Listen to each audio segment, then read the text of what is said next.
The young and the restless spoilers shock. Mariah's hands trembled on the steering wheel as the city limits of Genoa City disappeared behind her, the familiar streets giving way to darker, emptier stretches of road that felt as uncertain as the thoughts racing through her mind. Panic had settled deep in her chest long before she turned the ignition, but now it was a living thing, pressing harder with every mile she put between herself and the life she had known. Dominic slept in his car seat at first, unaware of the storm inside her, his small chest rising and falling in a rhythm that should have comforted her but instead sharpened her terror. Mariah forced her breathing to slow, repeating to herself that this was necessary, that distance meant safety, that leaving Genoa City was the only way to protect him from a danger she could no longer name but felt everywhere. Her fear was not loud or hysterical on the surface, it was controlled, desperate, and exhausting, the kind that demanded constant vigilance just to keep from collapsing under its weight. Every passing car felt like a threat, every shadow on the roadside a watcher, and yet she kept driving, because stopping felt far more dangerous than moving forward. As the minutes stretched on, Mariah became painfully aware of how tense the silence inside the car had grown. She glanced into the rearview mirror and saw Dominic's eyes flutter open, confusion beginning to replace sleep, and she knew she couldn't let him sense her fear. Swallowing hard, she softened her voice and began to speak brightly, inventing cheer she did not feel, suggesting a simple game to distract him. "I spy," she said lightly, forcing a smile he couldn't fully see but might hear in her tone, her heart breaking at the effort it took to sound normal. She pointed out trees, signs, passing trucks, narrating the world outside as if it were harmless and familiar, as if this were just a road trip and not an escape driven by terror. Dominic responded with small sounds and curious looks, his innocence grounding her even as it made the stakes unbearable. Mariah laughed at the wrong moments, stretched out the game longer than necessary, anything to keep him calm, because if he cried, she feared she might shatter completely. Inside, her thoughts were relentless, looping back to everything she was running from, everything she couldn't fix, and the horrifying possibility that no amount of distance would ever truly be enough. The road curved sharply as the terrain grew more rugged, the trees closing in and the guardrails thinning, and it was there, in a moment so sudden it felt unreal, that the car betrayed her. Mariah pressed the brake instinctively when she sensed the vehicle accelerating instead of slowing, but the pedal felt wrong beneath her foot, loose and unresponsive, offering no resistance at all. Panic exploded through her, raw and uncontrollable, as she pumped the brake again and again, her mind screaming that something was terribly wrong. She yanked the steering wheel, trying to fight the car's momentum, trying to keep it on the road, but the tires screamed in protest and the world tilted violently. The headlights swung wildly, illuminating nothing but open space ahead, and in that instant Mariah understood with horrifying clarity that this wasn't just an accident, that this was the end of the road in the most literal sense. Her scream was cut short as the car left the pavement, plunging down the steep embankment in a chaos of metal, glass, and weightless terror, the impact coming in brutal, bone-shaking waves as the vehicle tore through brush and rock before slamming to a violent halt far below. Silence followed, thick and disorienting, broken only by the hiss of the damaged engine and Mariah's shallow, ragged breathing. Pain flooded her body in pulses, sharp and blinding, but her first conscious thought was Dominic. Fighting through dizziness and agony, she turned her head, her vision swimming, and saw him still strapped into his car seat, crying but alive. Relief hit her so hard it nearly knocked her unconscious, even as she realized she couldn't move, her body trapped and failing her in ways she didn't yet fully understand. She called his name, her voice weak but urgent, reaching for him despite the way her limbs refused to cooperate. Blood dripped somewhere, warm and terrifying, but she clung to the sound of his cries as proof that she hadn't failed him completely. Above them, the road felt impossibly far away, the darkness pressing in, and time stretched into something shapeless as she drifted in and out of awareness, clinging to consciousness through sheer will. When the authorities finally arrived, the scene above the ravine was controlled chaos, red and blue lights cutting through the night as police officers, firefighters, and rescue workers coordinated their efforts with grim urgency. The discovery of the wrecked car far below sent a ripple of shock through the team, and the descent into the ravine was careful and methodical. Every movement weighted with the knowledge that lives hung in the balance. Mariah was found first, barely conscious, her injuries immediately evident to the trained eyes surrounding her, and yet alive against all odds. Dominic was rescued moments later, frightened but miraculously protected by his car seat, his injuries comparatively minor, a small mercy in an otherwise brutal situation. As they were lifted out of the ravine and rushed to waiting ambulances, the magnitude of what had happened began to sink in for everyone involved. The relief of survival tempered by the unsettling question of how such a violent accident had occurred on a stretch of road that should not have been deadly. In the aftermath, as Mariah lay unconscious in a hospital bed and Dominic was carefully examined and stabilized, investigators returned to the wreckage with a growing sense of unease. The initial assumption of a tragic accident began to unravel under closer scrutiny, details emerging that did not align with random mechanical failure or driver error. The brake system, when examined, told a far more disturbing story, one that sent a chill through even the most seasoned investigators. Tampering was evident, precise, and intentional, not the result of wear or neglect but of deliberate sabotage designed to ensure failure at the worst possible moment. The conclusion was inescapable. This crash had been engineered, a calculated act meant to end lives, not a cruel twist of fate. As the investigation deepened, the implications grew darker still. The level of planning required pointed to someone with knowledge, patience, and a specific target in mind, and the names that surfaced carried a weight that made the threat feel terrifyingly personal. Evidence began to suggest the involvement of Y&R, or someone skilled enough to mimic his methods and motives. A figure whose history of manipulation and cruelty made him more than capable of orchestrating such an attack. The realization that this was not just an attempt to harm Mariah, but to eliminate Dominic as well, shifted the case from disturbing to monstrous. This was not about intimidation or warning, it was about erasure, about removing a child and the woman protecting him as obstacles in a larger, colder plan. When Abby and Devon were finally confronted with the truth, the emotional impact was devastating in ways neither of them had anticipated. The initial fear for Dominic's life had already carved deep wounds, but learning that the crash had been an attempted murder transformed their grief into something sharper and more dangerous. Shock gave way to fury as the reality set in that someone had tried to take their son from them, not by chance, but by design. Their pain hardened into resolve, a shared understanding that this could not be allowed to end quietly or unresolved. The vulnerability they had felt was replaced by a fierce determination to uncover every detail, to expose whoever was responsible, and to ensure that the person who orchestrated this would never have the opportunity to strike again. In the quiet moments that followed, as Mariah fought to recover and Dominic slept safely under watchful eyes, the sense of danger did not fade, it lingered, heavy and oppressive. A reminder that survival did not equal safety. Whoever had planned the crash had failed, but failure did not mean defeat, and the knowledge that someone had come so close to succeeding changed everything. For Abby and Devon, the road ahead was no longer about healing alone, but about vigilance and justice, about confronting a darkness that had revealed itself in the most brutal way possible.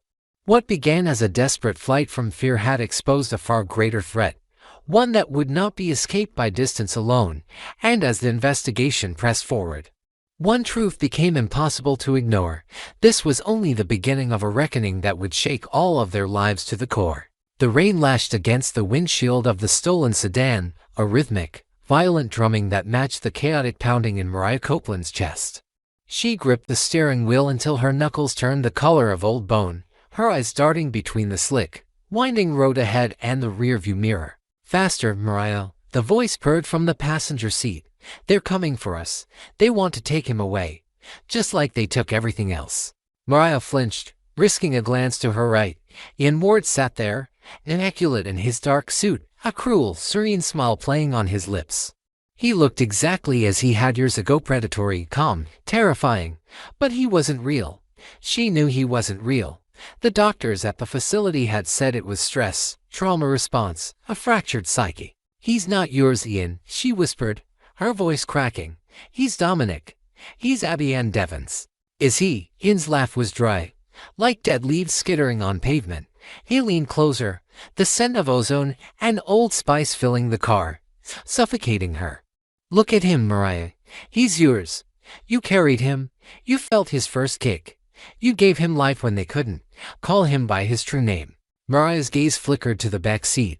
Dominic was strapped into the car seat she'd hastily bought with cash 3 towns over.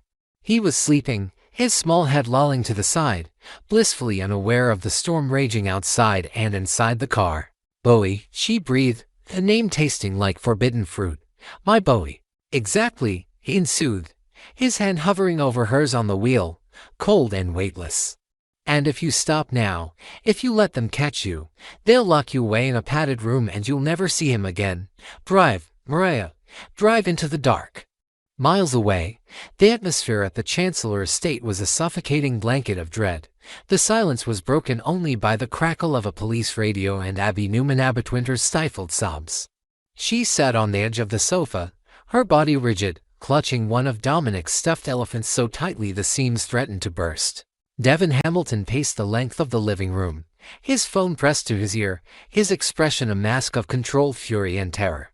I don't care about jurisdiction, Devin barked into the phone, his voice echoing off the high ceilings.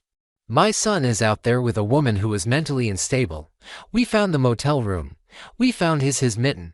He choked on the word, stopping to rub a hand over his face. Detective Burrows said the trail leads toward the canyon. You need to get every unit you have on that highway. Now. He ended the call and looked at Abby. The despair in her eyes nearly brought him to his knees. He crossed the room and knelt before her, taking her cold hands in his. They picked up a signal, Devin said, trying to keep his voice steady. A traffic cam caught a sedan matching the description heading toward the ridge. We're going there. Chance is already en route.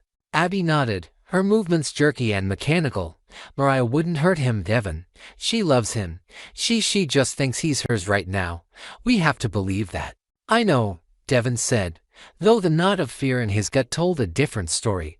But she's not alone. Tessa said Mariah has been seeing things, hearing voices. Ian Ward, Abby whispered, the name hanging in the air like a curse. The sedan fishtailed on a patch of black ice, sending a jolt of adrenaline through Mariah's veins. She corrected the skid, her breath coming in short, sharp gasps. The headlights cut through the driving rain, illuminating the sheer rock face on one side and the terrifying void of the canyon on the other. Careful, darling, Ian crooned, his face now inches from hers. You're trembling, you're weak. This is why they don't trust you. This is why Tessa looked at you with such pity. Stop it, Mariah screamed, slamming her hand against the dashboard. Tessa loves me. She wants to help me. She wants to fix you, Ian corrected, his voice hardening. She thinks you're broken, but you're not broken, Mariah. You're evolved. You've taken what is yours. But look in the mirror. Blue lights. Mariah's eyes snapped to the rearview mirror. Far back, through the curtain of rain, the faint, throbbing glow of police sirens cut through the darkness. Panic, cold and absolute, seized her chest. They found us, she whimpered. Step on it, Ian commanded, his voice losing its silky edge, becoming a growl. Don't let them take him. If they catch you, it's over. The white walls, the pills, the solitude.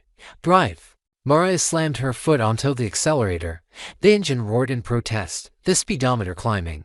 The car surged forward, tires screaming against the wet asphalt.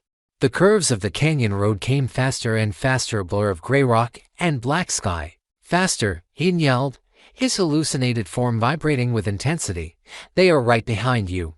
Do it for Bowie. She took the next corner too fast. The rear tires lost traction. The world tilted. Mariah wrestled with the wheel, screaming, but the car was no longer hers to control. It spun, a sickening, weightless pirouette, and then the guardrail loomed, a flimsy strip of metal against the abyss. With a deafening screech of tearing metal, the car smashed through the barrier. For a second, there was silence, just the sensation of falling, the headlights illuminating the empty air, and Ian Ward's laughter echoing in her ears. Then, impact. The scene at the bottom of the ravine was a graveyard of twisted metal and shattered glass. The sedan lay on its side, crushed against a jagged outcropping of rock, steam hissing from the crumpled hood into the cold night air. Rescue crews descended the slope with ropes and floodlights, their movements urgent and precise. Devin and Abby stood at the top of the ridge, huddled together under an umbrella that offered little protection against the storm. The wind whipped Abby's hair across her face, masking the tears that streamed down her cheeks. They found the car. Chancellor's voice was grim as he approached them, his uniform soaked. He held a radio in one hand, his face pale in the strobe of the emergency lights. Is he or they? Abby couldn't finish the sentence. Her legs gave out, and Devin caught her, holding her up with his own trembling strength. The rescue team is down there now, Chance said, his jaw tight. They're prying the doors open. Minutes stretched into hours. The crackle of the radio was the only lifeline to the nightmare unfolding below. Finally, a voice broke through the static, tinny and distorted but devastatingly clear. Vehicle secured. Driver's side door was sheared off. Passenger side crushed. The car seat. Devin stopped breathing. The car seat is empty. I repeat, the car seat is empty. No sign of the driver or the child. Abby let out a sound that was half gasp, half scream. Empty? How can it be empty? Sweep the area, Chance barked into his radio. They might have been thrown, or she might have climbed out. Check the riverbank, now. Down in the ravine, flashlights cut through the brush. The muddy ground was churned up, but the rain was washing away any potential tracks. The wreck was a hollow shell. No bodies, no blood. Just the eerie emptiness of a tomb raided before the stone was rolled away. Detective Burrow climbed back up the slope, his expression unreadable. He approached the family, holding a plastic evidence bag. We found something, Burrow said, his voice low. Devin stepped forward, shielding Abby. Dominic, did you find him? No, Burrow said. We're expanding the search grid, but we found this snagged on a branch about 20 yards upstream from the crash site. He held up the bag. Inside was a piece of fabric, dark, expensive wool, a torn lapel of a man's overcoat. Abby frowned, confusion warring with her grief. That's not Mariah's. She was wearing a denim jacket. I saw it on the security footage. Devin stared at the fabric, a cold realization settling in his gut. That's a man's coat, an old style. We're running forensics on it, Burrow said.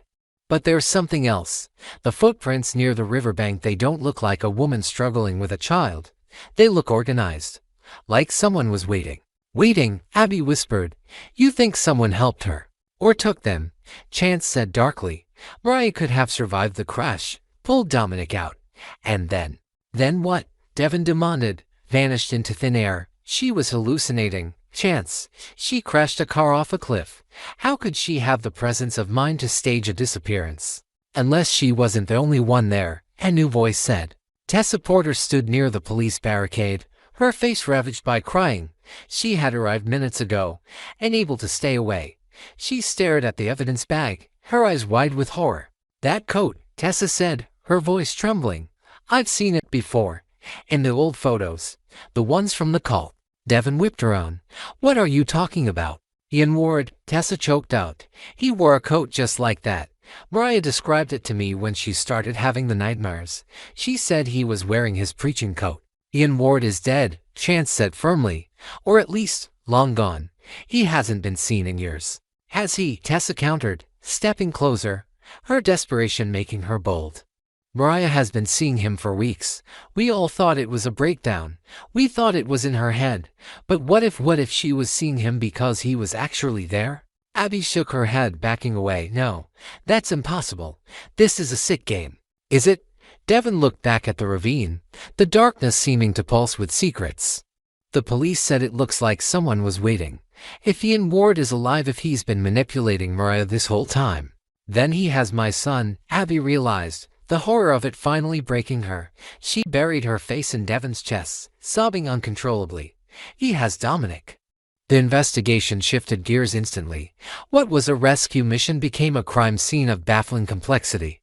The search dogs lost the scent at the river's edge, where tire tracks from a second vehicle, a heavy truck or van, were found partially washed away by the rain. Inside the command center set up on the road, the mood was grim. We have to consider the possibility, Detective Burrow told the group, that Mariah Copeland faked her death. The crash could have been staged. She might have bailed out before it went over. With a toddler, Devin argued, slamming his hand on the table. Mariah would never put Dominic in that kind of danger if she was lucid enough to plan a getaway. She was spiraling. Or she was being directed, Tessa said quietly from the corner. She was wrapping her arms around herself, shivering. If Ian is involved, he doesn't care about safety. He cares about control. He's been gaslighting her, breaking her down piece by piece until she didn't know what was real. He told her Dominic was hers. He told her to take him. And now they're both gone, Chance said, looking at the map of the surrounding woods. If Ian Ward has them, he's not just hiding. He's planning something. He hates the Newmans. He hates everyone in this room. Tessa closed her eyes, a wave of guilt crashing over her. I should have listened, she whispered. When she said he was in the room, I just gave her more pills. I told her to breathe. I didn't look in the corner. I didn't look. Devon walked over and placed a hand on Tessa's shoulder. It was a gesture of solidarity, despite his own anguish. We're going to find them, Tessa. Whether it's Mariah doing this or Ian, we will find them. Somewhere unknown. The room was warm, lit by the soft glow of a fireplace. It was a stark contrast to the storm raging outside. Mariah blinked, her eyes open. Her head throbbed with a dull, rhythmic pain, and her body felt like it had been put through a meat grinder. She tried to sit up, but a wave of dizziness pushed her back down onto the soft mattress. Easy now, a voice said. Mariah froze. She knew that voice. She had heard it in her nightmares. She had heard it in the car right before the world went black. She turned her head. Ian Ward sat in a leather armchair by the fire, reading a leather-bound book. He looked solid, real. He wasn't shimmering like a ghost or flickering like a hallucination. He closed the book with a soft thud and looked at her, his eyes twinkling with a malevolent kindness. You took quite a tumble, my dear, Ian said. Fortunate that I was there to intervene. Dominic, Mariah rasped, panic surging through her grogginess. She tried to scramble up, ignoring the pain in her ribs. Where is he? Where is Bowie? Ian smiled and gestured to a crib in the corner of the room. It was an old-fashioned wooden crib, draped in shadow. He is safe, Ian said, sleeping the sleep of the innocent. You saved him, Mariah. You brought him to me. Mariah stared at him, the fog in her brain slowly clearing. The car. The crash, the voice urging her to drive off the cliff. You were in the car, she whispered. You made me crash. I helped you escape, Ian corrected smoothly. The old Mariah had to die. The Newmans, the Abbotts, the Winters, they would never let you keep him. They had to believe you were gone. And now, to the world, you are. He stood up and walked over to the crib, looking down at the sleeping child. We are going to be a family again, Mariah, Ian said, trailing a finger along the crib's railing. A proper family. No more Tessa. No more Sharon. Just us. And the boy. Mariah looked at the man who had haunted her life. The monster she thought was a figment of her broken mind. He was real. He had orchestrated everything. The breakdown. The kidnapping. The crash. She looked at the door, heavy and bolted. She looked at Ian, who was watching her with the patience of a spider in its web. Is this real? She asked, her voice trembling. Ian Ward smiled, and the firelight danced in his eyes. Does it matter? He asked softly. You have your son, and you have your father. Welcome home, Mariah. Mariah sank back onto the pillows, the trap snapping shut around her. Outside, the storm raged on, washing away the last traces of the life she had left behind.